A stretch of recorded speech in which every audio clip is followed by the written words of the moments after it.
ಗದಗ ಜಿಲ್ಲಾದ್ಯಂತ ಸೋಮವಾರ ರಾತ್ರಿ ಸುರಿದ ಭಾರೀ ಮಳೆಗೆ ನಗರದ ತಗ್ಗು ಪ್ರದೇಶಗಳು ಸಂಪೂರ್ಣವಾಗಿ ಜಲಾವೃತಗೊಂಡಿದ್ದು ಸಾರ್ವಜನಿಕರ ಜೀವನವು ಅಸ್ತವ್ಯಸ್ತಗೊಂಡಿದೆ. ಗದಗಿನ ಗಂಗಿಮಡಿ ಪ್ರದೇಶದಲ್ಲಿನ ಮನೆಗಳಿಗೆ ನೀರು ನುಗ್ಗಿ ಜನರು ಪರದಾಡುವಂತಾಗಿದೆ. ಈ ಕಷ್ಟದ ಸಮಯದಲ್ಲಿ ಜಿಲ್ಲಾಡಳಿತವು ತಕ್ಷಣ ಸ್ಪಂದಿಸಿದ್ದು ಸ್ವತಃ ಜಿಲ್ಲಾಧಿಕಾರಿಗಳೇ ಮುಂಚೂಣಿಯಲ್ಲಿ ನಿಂತು ಪರಿಹಾರ ಕಾರ್ಯದ ಉಸ್ತುವಾರಿ ವಹಿಸಿದ್ದಾರೆ. ಗಂಜಿ ಕೇಂದ್ರದಲ್ಲಿ ಸಂತ್ರಸ್ತರ ಅಳಲು ಆಲಿಸಿದ ಡಿಸಿ ಅವರೊಂದಿಗೆ ಕುಳಿತು ಊಟ ಮಾಡುವ ಮೂಲಕ ಮಾನವೀಯತೆಯನ್ನ ಮೆರೆದಿದ್ದಾರೆ. ಗದಗದಲ್ಲಿ ಕಳೆದ ರಾತ್ರಿ ಸುರಿದ ಧಾರಾಕಾರ ಮಳೆ ಭಾರಿ ಅವಾಂತರವನ್ನೇ ಸೃಷ್ಟಿಸಿದೆ. ನಗರದ ಗಂಗಿಮಡಿ ಸೇರಿದಂತೆ ಹಲವು ಬಡಾವಣೆಗಳಲ್ಲಿ ಮಳೆ ನೀರು ನುಗ್ಗಿದ್ದರಿಂದ ಸಾರ್ವಜನಿಕರು ರಾತ್ರಿ ಇಡೀ ಜಾಗರಣೆ ಮಾಡುವಂತಾಯಿತು. ಮನೆಗಳಲ್ಲಿದ್ದ ಧಾನ್ಯ, ಪೀಠೋಪಕರಣಗಳು ನೀರು ಪಾಲಾಗಿದ್ದು ಜನರು ತೀವ್ರ ಸಂಕಷ್ಟಕ್ಕೆ ಸಿಲುಕಿದ್ದಾರೆ. ವಿಷಯ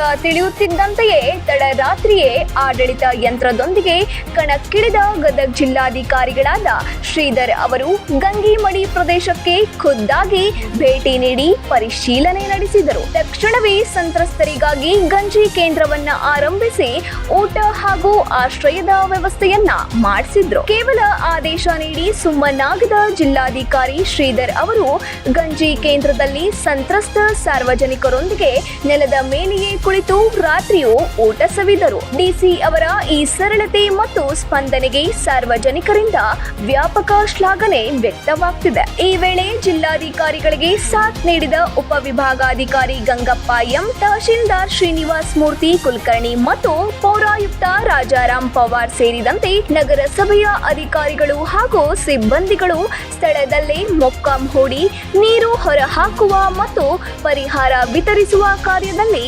ತೊಡಗಿಸಿಕೊಂಡಿದ್ದಾರೆ. ಉಡಚಪ್ಪ ತಿಗರಿ, 9 ಲೈವ್ ನ್ಯೂಸ್, ಗದಗ.